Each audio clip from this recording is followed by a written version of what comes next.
Welcome to another episode of the Pat Down. I'm here with Chris Spangle.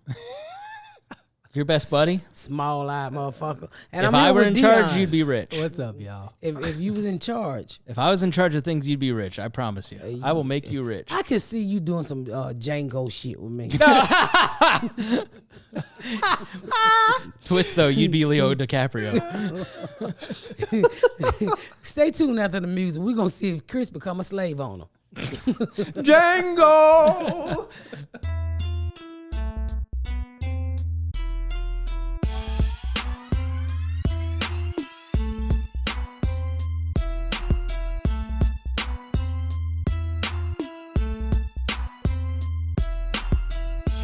Can y'all hear me?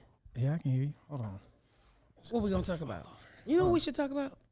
What we talked about in the kitchen, marriage. There's details I wouldn't want to put in there. Okay. Do you want to do the fan questions and stuff? Yeah. Oh, yeah, let's do the fan questions then. Come on. But you know what? She gotta start talking to like old people who've been married a long time and who don't. What is that word when women just do what men tell them to do? What is that called? Obedience. Awesome. Awesome obedience. We are recording that, just so you know. Okay, you might want to edit that for Chris's behalf. What is it? I'm trying to think. When you like sequester them, what is it called? Surrender. Yeah, I know what you're trying to say. Because Miss Jenny said, well, you supposed. I said, no. Submission. Submission to your man. Well, You're supposed to submit to his leadership. Are we rolling? Yes. Okay. Yeah, I'm not going to submit to you. This is not a movie theater. This is not an admission. I need your ticket. Yes. The ticket to get the fuck out of my face. Have you seen them people who snuggle in snacks and shit in baby strollers or baby carriers? They put like, this one dude had Wingstop. He had Wingstop. Did they catch him? No, they didn't catch him. He cracked all that shit. Oh, he was eating it. I think he went to go see that Deadpool and Wolverine, but he had a baby carrier with a blanket over the top. But inside was 2 things of chicken wings from Wingstop and some Hennessy, I think, and like some candy that he just put in the little baby carrier. He's like, oh, this me and my daughter. We finna go watch Deadpool. But he pulled it out, and it was just, that's how they snuggle in their snacks. I seen one person, they had a fake baby, like, so they got, them little baby winter coats. Mm-hmm. They just stuffed it full of all the shit they were going to eat at the movie theater. It was like juju fruits and fucking. Well, the movie theater food costs so fucking much. That's how they make their money. Yeah. They don't make any money. It's like a gas station. They don't make money on the gas. And then when I realized that's how they make their money, I was like, well, let me stop being an asshole, because if I own this business, it hurts. That's why I only buy popcorn. I think I've asked you this before, but there is an apocryphal tale around Bob and Tom. Apocryphal tale that you once, before you got on a plane, came to Bob and Tom to get snacks out of the snack closet and then went to the airport. Is that true? No. That's kind of far from my fucking house. I probably took them the day before if I was there. I also have heard from a former open of yours that you'd go to like Applebee's in Des Moines, and you'd eat like a half or 3/4 of the food, call the manager and go, all this is terrible, I want it for free. That's probably Dion. No, it's not. I never said that. No. I don't think I've ever seen you do that. I don't do that. That's a lie. It seemed far-fetched. Yeah, back in the day when you didn't have money, did you have schemes to try and get things for deals like that? I mean, I wouldn't just do it to doing it. It would have to be bad. One thing I cannot stand is bad fucking service and bad fucking food. That's true. But so because my whole thing even when I didn't have no money, I would at least want to give you $10 because my daughter was a waitress, and I remember having a conversation with waitress. She's like, well, this is how we pay our bills. If you don't tip me, and I'm waiting on all these tables, I don't have no money. Also, I know that's how Dion paid his bill when we was as comics. I mean, when we was coming up in the game, and he was a waitress, and I worked at Taco Bell, a waiter. That's how he paid his bill. So I always want to at least give $10. Yeah, I would never leave $2 tip. 5 is the least. If I could spare 10, I would. And so, no, I wouldn't do that. Here's the thing that I would say about her. Her definition of good service versus, say, my definition of good service are not the same. What do you mean? She's a lot more bougier when it comes to what she wants and how she wants it. for her food. For me, if I have a bad experience with a restaurant, I just go, I'm not gonna raise a fuss. I'm not gonna send it back. I'm just, I know better next time. I'm not gonna come here. She'd be like, nah, go remake all my shit. I'm just not that way. Well, I'm not gonna say it like that. I mean, I want good service. I'm not a reviewer. Now I'm never gonna write a review. I'm definitely gonna get my kids or either Jasmine to write a review. I'm just not gonna. This do was that. not good. Yeah, I'm just not gonna do it. Or I type up some shit all spelt wrong and just fast and say, you know what I'm trying to say, fix it. I don't like to bash people businesses, Right? Especially a small business and a black-owned business. Because you're kind of both. You kind of you're a black-owned business, but you're also a small business. Like you have people that work for you. Yes, like when I was buying furniture for my house, and I'm black, y'all. Y'all What? listen to this podcast. I'm an African American. I'm out. And a lot of times I want to, 90% of the time, I'm gonna say a lot of times I want to support the black community first, because a lot Unless of it's black Willie in your business, driveway. huh? Willie doing your driveway, then you're out. But when I was buying the furniture, Maybe put that one behind the You just have a paywall. flashback behind it. I think you just triggered it. Well, I want to support black businesses. I want to support small business. So I'm a type of person. I've always shopped at Haverty's, and even when I didn't have money, we would go and get credit at Haverty's because they had better furniture. And now that I know what even higher end furniture is, and I know how to get it, I just said I want to buy my furniture from a black-owned store or a small business. So I found this place. They're white, but what I loved about them is that they was a small business. It's it's a daughter-in-law, it's a husband and his mom. Yeah. And I walked in there. They didn't know me from fucking Adam. And I said, hey, no, what happened was I saw this lady on TikTok with some furniture, and I said, and I Googled it. I put it in Google, and they said it's Bernhard. Well, I can't buy Bernhard furniture. Why? Because I'm not. You can't just order it like that. Some of it. You got to be a member or something? Well, no, you have to be. You got to be a furniture store like Haverty's. Oh, so the bed I wanted, somebody ordered a particular fabric on it, and I wanted that fabric. Okay. So I put that in the Google search, and Google search said these are the people in your area, Gotcha. or in your area in Atlanta that sells it. So I had my daughter-in-law drive over, and I said, show her this picture. She's getting choked up about this. I said, show her this picture, and this is what I want.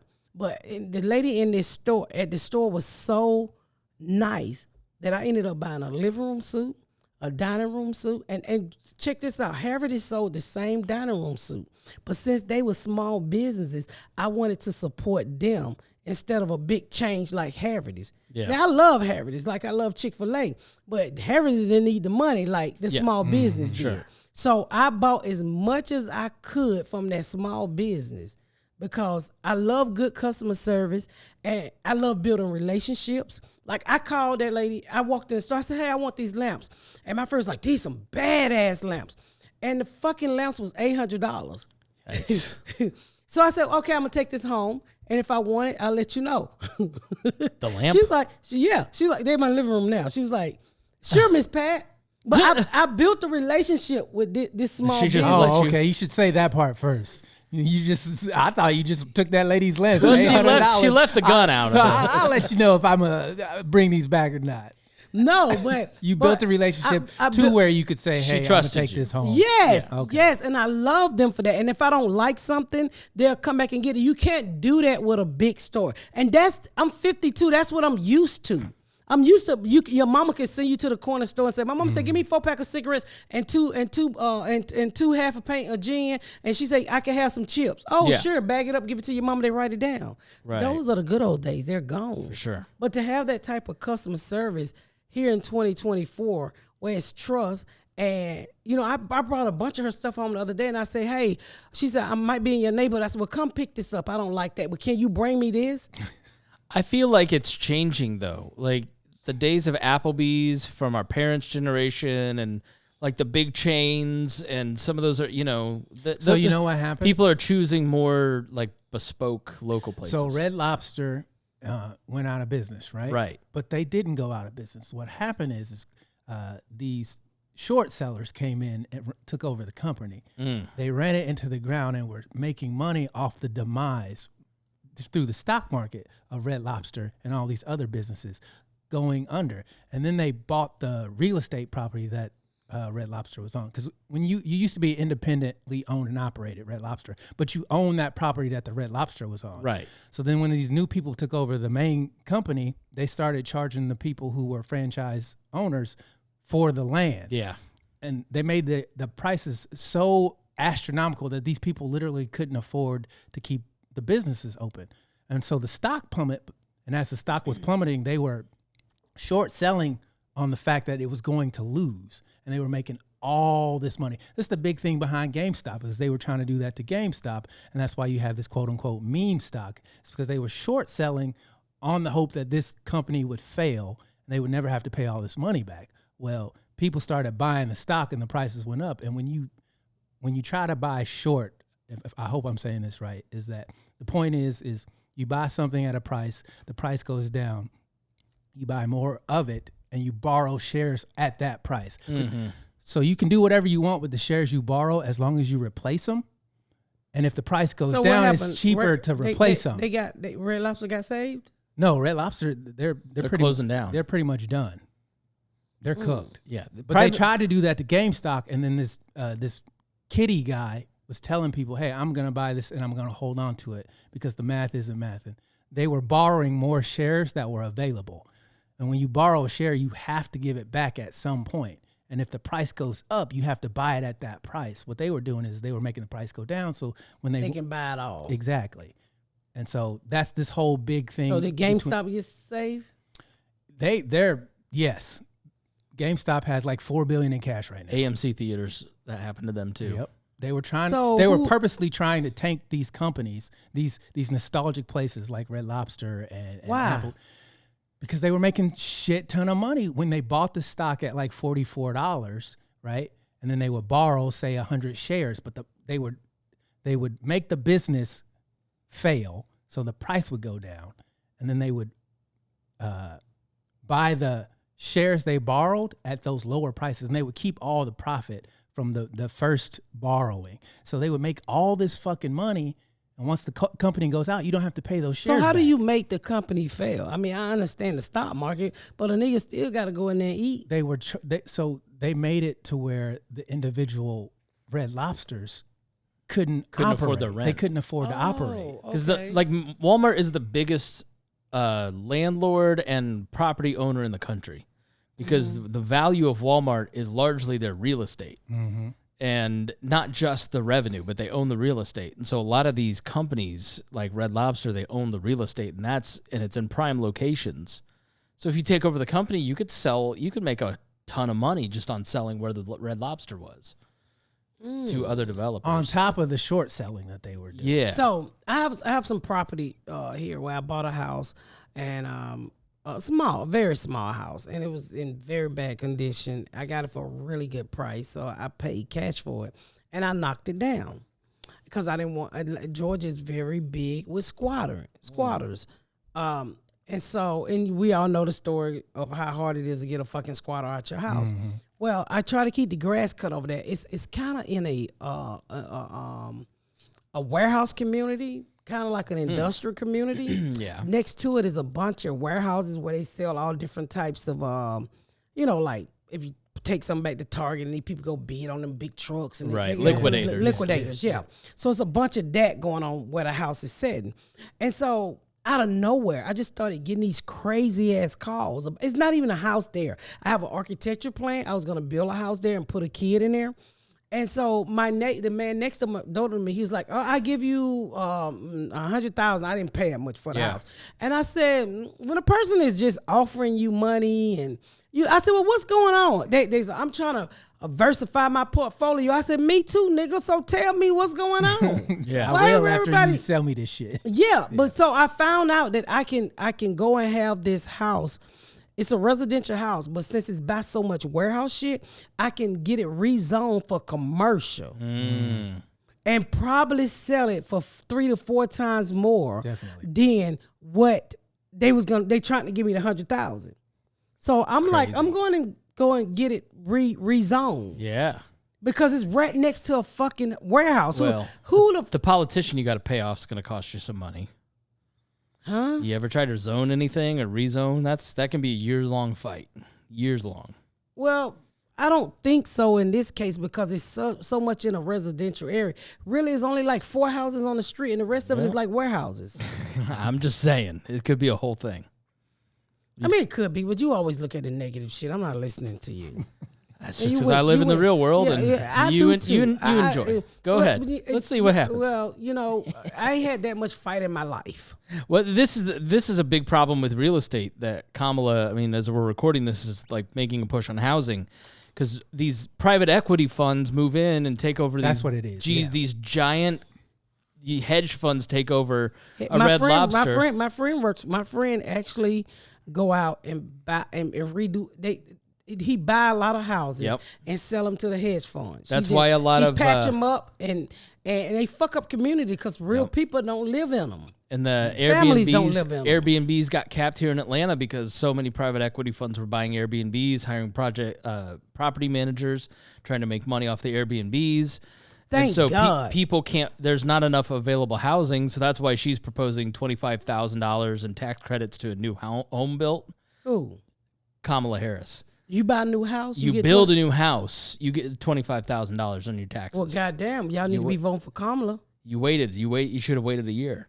But she's trying to increase the supply of housing because that's what the problem is. There's too many regulations against building houses and apartments. And we was talking about that earlier about how the rent is crazy because these investors come in here and they really don't give a fuck about the community, and then they make the rent so high on top of like where I grew up in the West End. Those places are going through gentrification, so they're pushing those poor people out because the parents have now died or the grandparents have died, and it's not affordable anymore. It's a problem in the suburbs because people are holding on to their houses. So in a place like Plainfield, where like my mom is in her 60s, she doesn't live in Plainfield anymore. She moved to a new house. But if she had her house paid off, like a lot of those folks do, they don't want to sell these multifamily homes or they're homes that like multiple people can live in, right? I wish I didn't sell my house in Plainfield. Right. So like your house in Plainfield is a great example. You could fit a lot of people in there. So one person who's older in their 60s will be living in that house, hanging on to it because they go, I'm going to live till I'm 90. I don't know what the real estate market's going to be like. I might need this investment. My value is going to go up. So I'm just going to hang on to this. So it leaves families like mine that are looking for a house that we can grow into with restricted supply. So the cost of a house just goes up. So people don't want to sell. That's a lot of these suburban mega churches are dying because there's no young people coming in.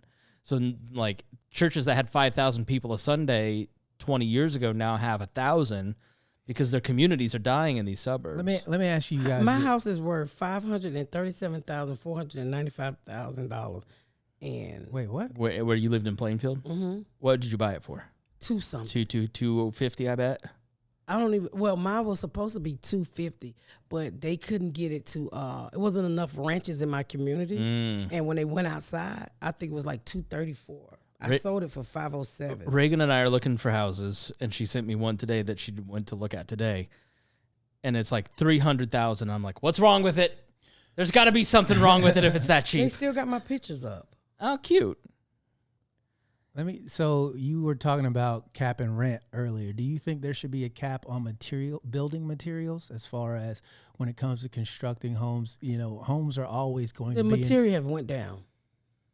But what I'm saying is if we cap material so that they can't say, oh, inflation is causing, like wood is always going to cost $50.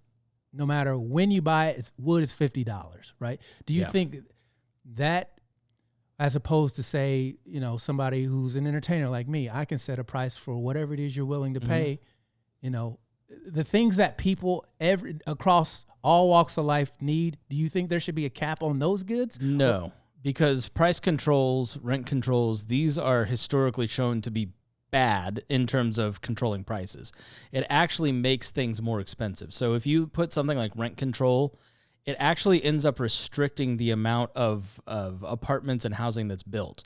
The problem with rent control, for instance, in like New York City, is that when that was put in place, developers no longer wanted to go like work and develop in those spaces because they said it's just too much red tape for me to actually develop and build housing units in New York City. And so you end up restricting your supply as demand goes up, which raises the prices. So it's the same concept. Like the concept of price gouging to me is a misnomer. Like a line is a form of price gouging, right? You are trying to control the supply and the demand to meet a certain price. But that's the thing. Houses are never not in demand. But when lumber was really high after the pandemic, that was because we increased. Couldn't get it in. Yeah, you couldn't produce enough. Right. Because the government, right or wrong, had through the pandemic restricted the ability to produce it. You want to dip your toes in the waters of the betting world, but don't know where to start? DraftKings Sports has you covered. Go big with DraftKings Sportsbook, the #1 place to bet touchdowns. Download DraftKings Sportsbook app and use code PATDOWN. That's code PATDOWN for new customers to get $250 and get 1 month of NFL Plus Premium. Only on DraftKings. The crown is yours. I'm not. So no, I think that when you do price controls, you end up making the problem worse because you end up disrupting the supply and demand of all of this. And so you end up with higher prices, and it doesn't actually increase supply, which is what we need. We need more egg producers, but you're going to get less egg producers because they don't want to be targeted by the government as somehow price gouging. So I think the impulse of what she's talking about, for instance, is not unfair.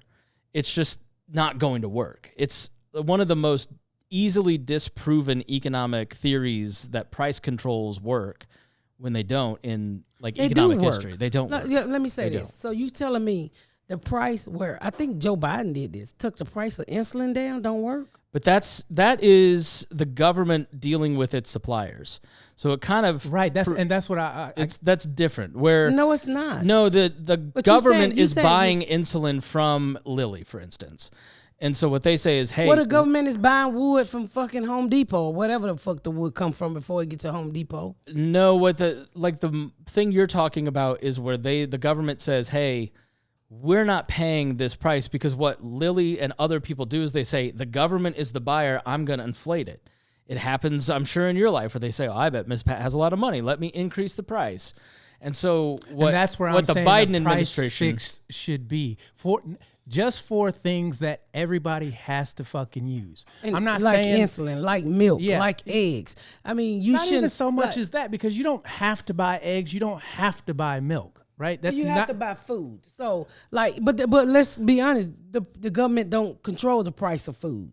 No, it's the marketplace. It's not one individual in the chain that controls any of it. Right, and it's all set. My question is when it comes to fundamental goods that everybody has to use in order for society like toilet to function, paper. Right? There should be cold tax. My personal opinion. I'm just asking the question: do you think that, say, capping the price at lumber is $50, no matter whether we need shit ton of houses built or no houses built? Lumber's always $50. You have lumber high in its pricing for about 6 months, and then lumber pricing went down. If you were to do caps, you'd have to go to the regulatory agency and ask them to lower the caps. So you actually end up with a much slower ability to get your prices down than if you were just doing a pure marketplace play. So when you have like the egg distributors setting the prices and the multiple buyers, because it's not like one group produces eggs and one group is buying eggs. It's hundreds selling to a distributor, and then the distributor is selling to dozens of groceries. And they're all like trying to be competitive with their price, so it comes down a lot faster. So I guess my question would be, why not subsidize those things for everybody's individual needs? We do that with things like SNAP and EBT. Right. So for people who do need it, there are benefits. So if for the basic necessities of life, so why wouldn't it be a benefit for that those. company? So we need you to produce X amount of eggs this year. If you do, great. If you don't, that's bad. So we have to figure out a way to keep you producing whatever the market is demanding. Yeah. But you individually can't say, you know what, because I feel like it, I'm going to make insulin $9,000. Like that Scarelli guy. It's you know what I mean? It's not greed. It's basic marketplace functions. No, it's greed. No, I mean, Lilly doesn't just like develop a drug and have like 9 million employees because they just want to have they have to pay for those employees, they have to pay for their benefits, they have to pay for their buildings, and they have to pay for the how drugs. they do that, right? But let's be honest, Chris. For the price of insulin, what insulin will cause in poor people and people, even people like my husband who takes insulin, who when we can afford it. Like when I was talking about that Ozempic drug that time, and that's a diabetic drug, and it's supposed to work way better than insulin, right? That's what they gave it to him for. So when that drug came out, and the insurance company were paying for it, then it got so popular with weight loss, and my husband needed it, but he couldn't, insurance stopped. Fortunately, I was able to pay $1,200 for a month's supply. But think of the people who needed the drug for their diabetic, but could not afford it. So I understand what Dion said. Why not just keep the price the same all along? For and everybody. If the demand you got increases, insulin, you subsidize what they would lose if they didn't raise the price. Yeah, so who's subsidizing it? The government is. Right. So we're just printing more money, which raises... Money's all fake. But that's not it's true. It's not backed by anything. It's not backed by anything. I know, it's but the more you print, the more you print, the worth less. We are... In the last 5 years, your dollar is worth 75 cents compared to 5 years ago. If it's only on things that are absolutely necessary, fundamental things like lumber, like insulin, you can raise the price of gas up and down as much as you fucking want to. You don't have to fucking drive. But you can't build a house with straw. You can't fucking live off. If you need insulin, there's no getting around that. So what I'm saying is if we can have a consensus of we all agree, hey, these are the things on the list that are a set price. And if demand increases, the price stays the same, and then we figure out a way to... You know who's going to make that list, though? The companies that have the biggest marketplace share, who will directly benefit from getting the most money, and they're going to try to cement their position through their lobbyists. This was tried during the Great Depression, and all of what you're suggesting was done in the Great Depression, and it prolonged it by 8 years compared to other crashes. But it's really just called caring about people. You're saying that the people who work at Lilly don't care about diabetics? That's just fundamentally untrue. It's money, Chris. It's greed. They care more about the money. You don't work for free? You don't work for free? The people at Lilly who work in the diabetic division, of which one of my family members was one, they all do care about what they're doing. They also just don't work for free. Well, the people they who also work don't develop drugs for nothing. But people who work at Lilly don't set the price. The company set the price. The transaction between the company and the buyer sets the price. So it's the negotiation between what you're willing to pay for. But is it? But let me ask you this. Let me ask you this: is it okay where all of this bullshit they put in our food? Versus you're a diabetic, or if I'm a diabetic, that I should be able to afford my medicine and you can't?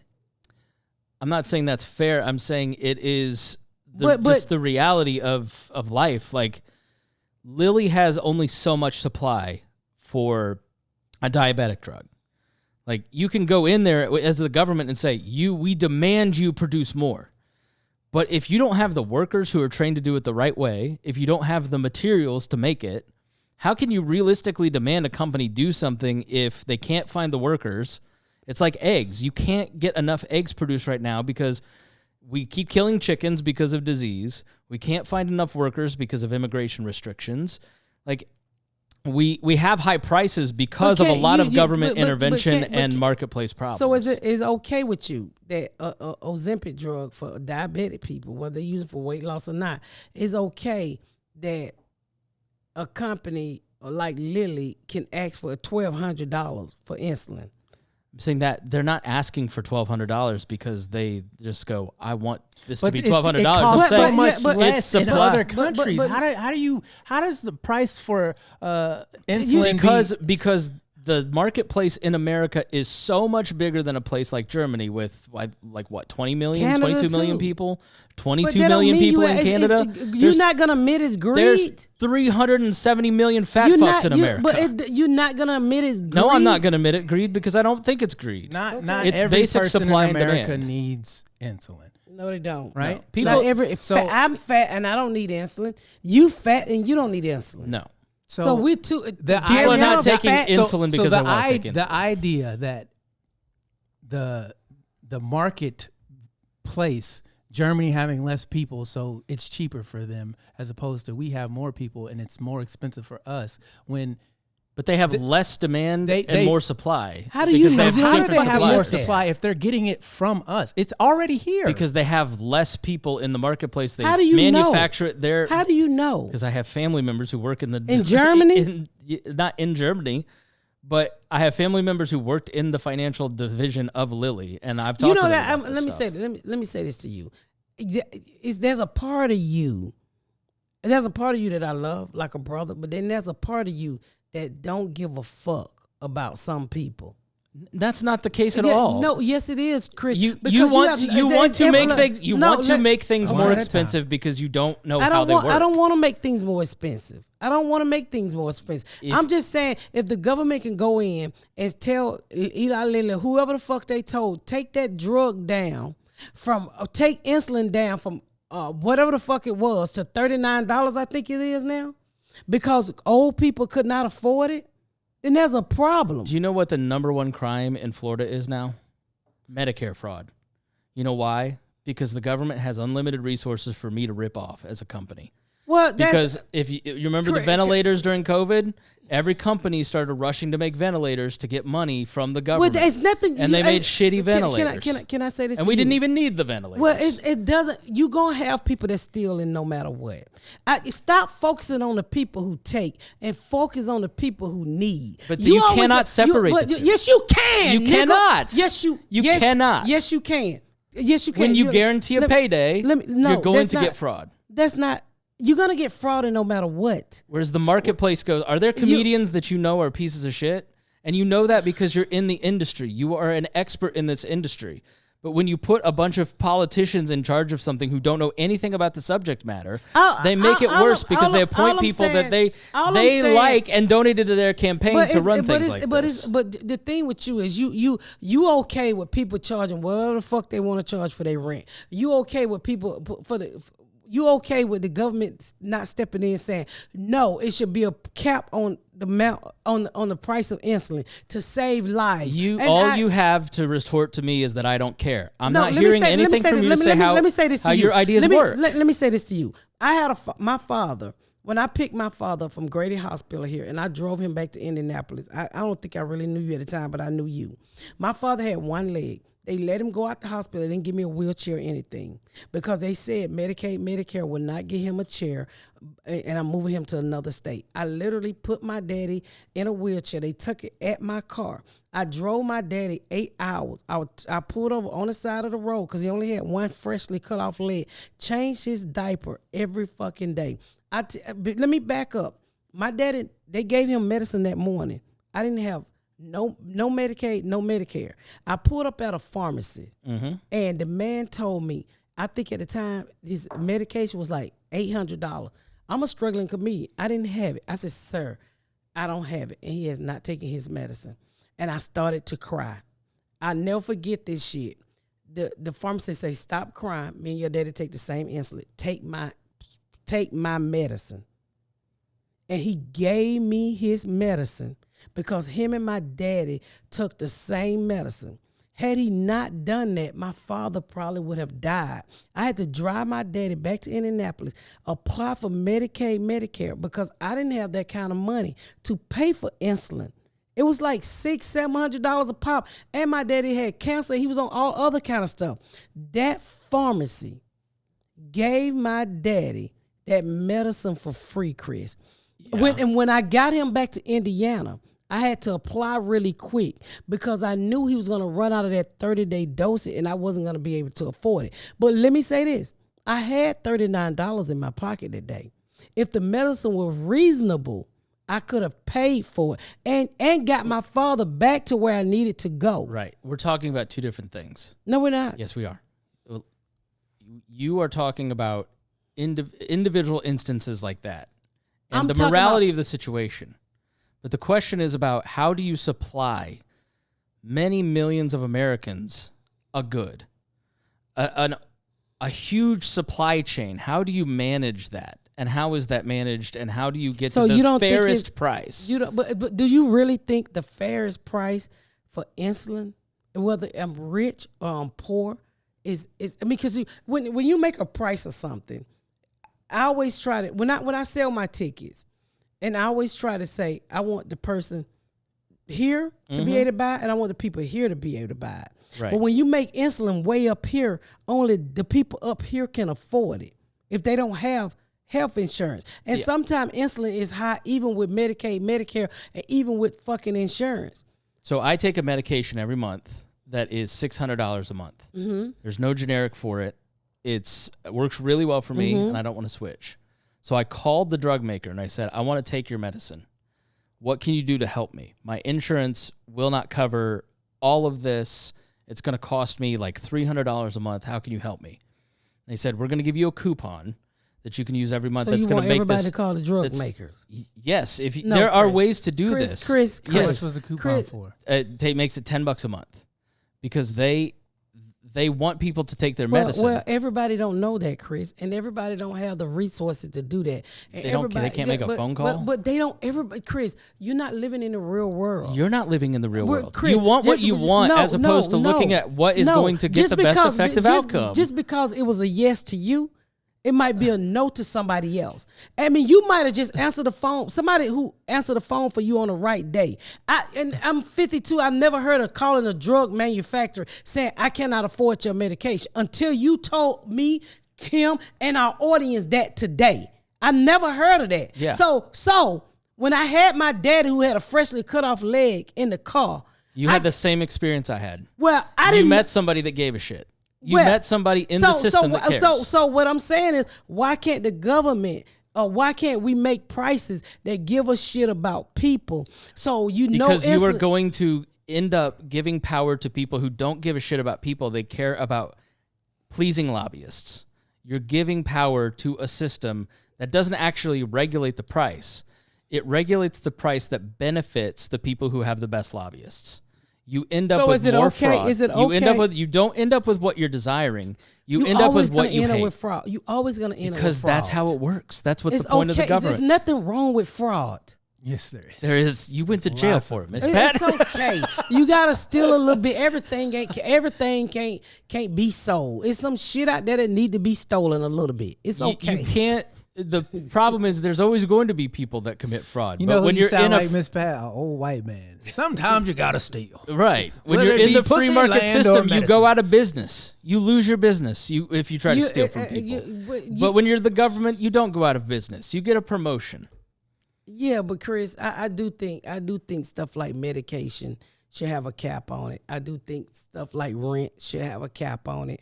I just think about the real people that lives in this world. I'm not saying that you gotta I tell you, I give you an instant. Financial fairness is a myth. I think if you lived in that system, Pat, where the federal government was telling you where you had to set your rent, you'd hate it.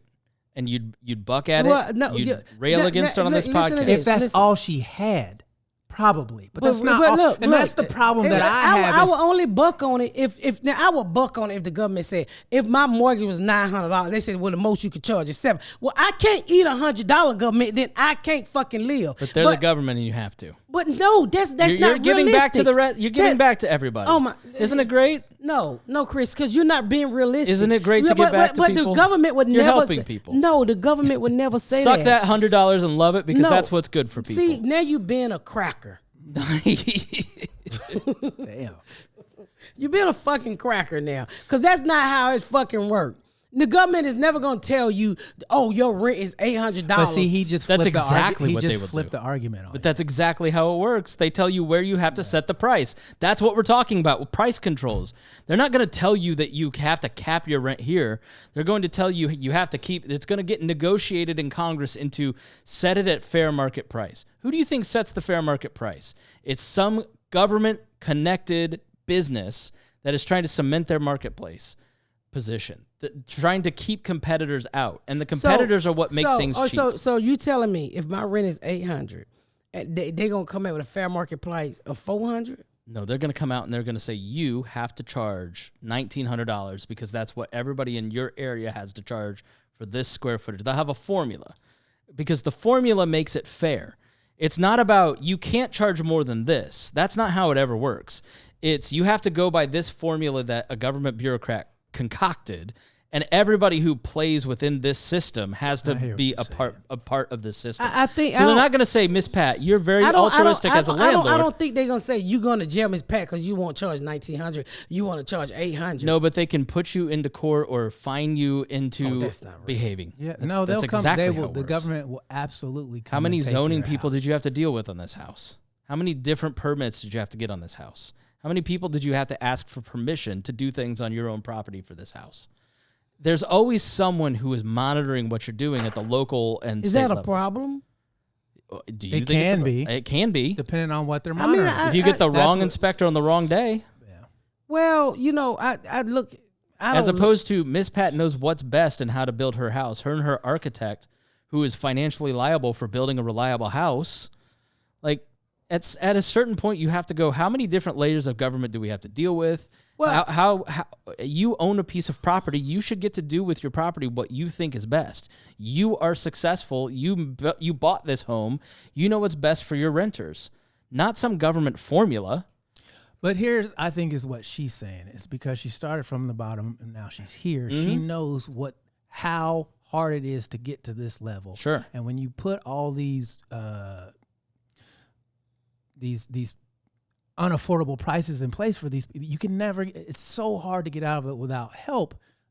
How can we make it easier to help people? And if that means bringing the price of insulin down to $35 for, say, a 5-year period or whatever. This is the problem of the argument. They're setting an argument about eggs and insulin and the things that they want to talk about. But the general affordability is because during the COVID pandemic, we shut down all of these supply chains, all of these businesses, and then we gave everybody a bunch of extra money. And we are going to disrupt those same supply chains and increase demand while capping supply with all of these controls. And we're going to do the exact same thing that made the inflation possible. Like you have these interventions that make things less affordable. So we're living in a class society. So basically what you're telling me is if I give you enough money that you can go out and buy whatever you want and you bring the value of things down because more people have it. Like, this is a perfect class system. I'm going to make it so that you can't afford to come up here. That way I keep the prices right where they're at. That's not always true. It is more true in a system where the government controls directly supply chains. Because then if you're Facebook, if you're Facebook, you want to control how the government regulates social media. Because you don't want Twitter or some other competitor coming in and participating and competing against you. And so you want, if you're Tyson Foods, to come in and help write the regulation for chicken But isn't that a monopoly? It can be. That's why they want to break up, like Google, for instance. They're thinking of breaking it up because they have a monopoly on search. So there should be, I guess what I'm hearing you say is that the more Eli Lillys there are that make insulin, that's how we get to the $35 cap. We have more competition. As opposed to saying, Eli Lilly, no matter what, make it $35. And you're saying, well, they can't do that. One, is they don't have enough employees. Two, they don't have enough materials. And that's why it's falling. And a lot of that is their own fault. They have their own internal restrictions, their own hiring processes that make this stuff hard to do. But if you have more options as a consumer and you can go, I can't get insulin, let me try insulin from these providers. If there's 4 suppliers of insulin, you're going to have higher prices than if you had 400. I think we have a lot of supply of insulin. We don't have enough. That's why we don't have enough insulin, which is why we have high prices. And so the more insulin we have, the lower the price. Because we have so much demand. Because the demand is because we have so many more diabetics. And correct me if I'm wrong, Biden brought the price down, and he capped it.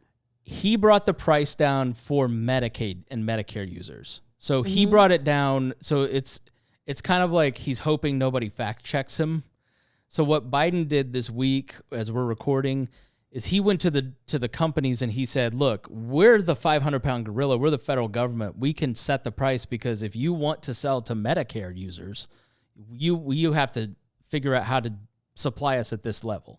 Right. And I think that's good because these companies do go to the federal government and say, yeah, we're going to mark this up 500% because you can just print the money, as opposed to like Pat going to them and saying like, It's why doctor's visits are so expensive, because they can overcharge your insurance.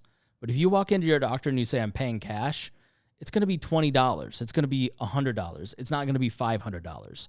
So we have built these overarching systems that allow us to pay more because we've spread around how much is being paid out. So like, how do you actually get more competitors into the system? How do you get more houses built? How do you get more apartments built? Well, you have to look at local regulations that prevent you from building houses. Are there like, well, you have to build to this spec, you have to build this many units, you have to do this. So people just go, well, I'm not going to build an Avon, then I'm going to go to Plainfield. And so then you end up with Plainfield being more attractive than Avon. So the more regulations you have, the less you have of competition, which is really what lowers prices. So that's why I'm against price controls. It's not because I don't care about diabetics. I am diabetic. I do care. It is personal. I understand it. But I look at the solution of government intervention as a way for monopolies to grow. It's a way for connected players to get more connections, to get more money for themselves, as opposed to actually fixing the problem.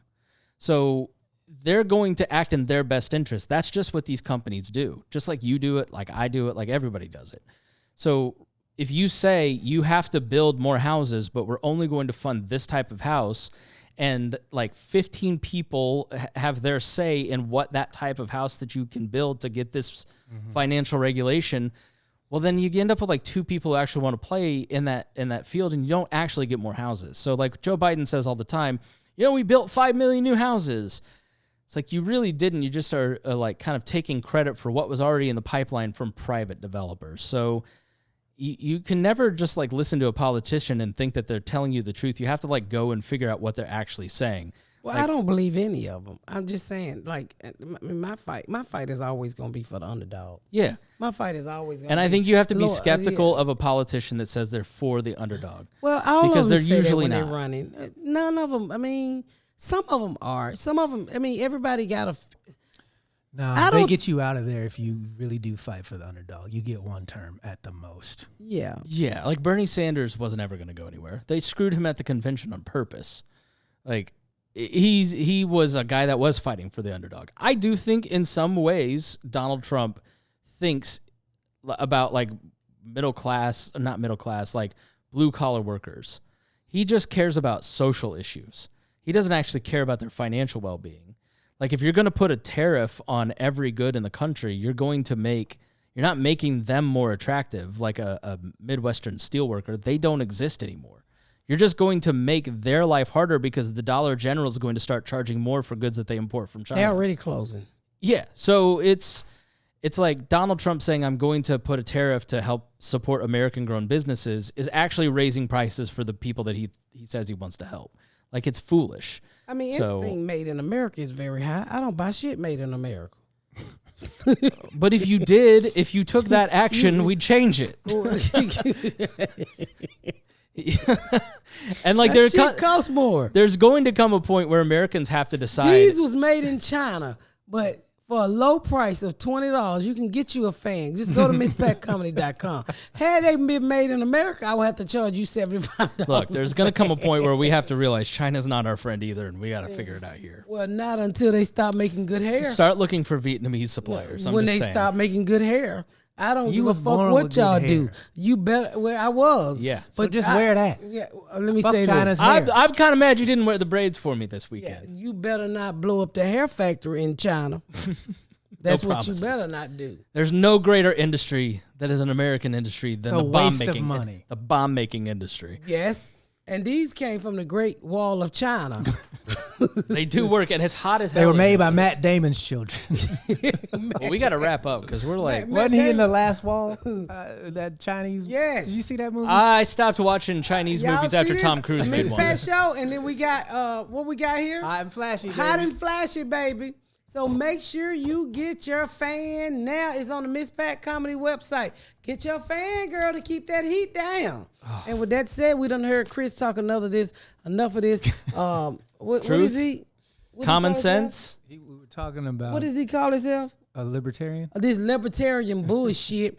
not caring about the small people. But it's okay because we love Chris. It's amazing as I can say all the ways that I do think it helps small people, and she still frames it that way. Yeah. You are as bad as CNN. You is as bad as Look, Fox. I've been saying it for years. You're fake You is news. and I've been saying it for years. You as bad as fake. Fox. I got to deal with You both these so niggas. We wrapping it up. Thank y'all for tuning in to You this episode of the so Pat. fucking fake. Make sure you go to Miss Pat's website, MissPatComedy.com. MissPatComedy.com it is.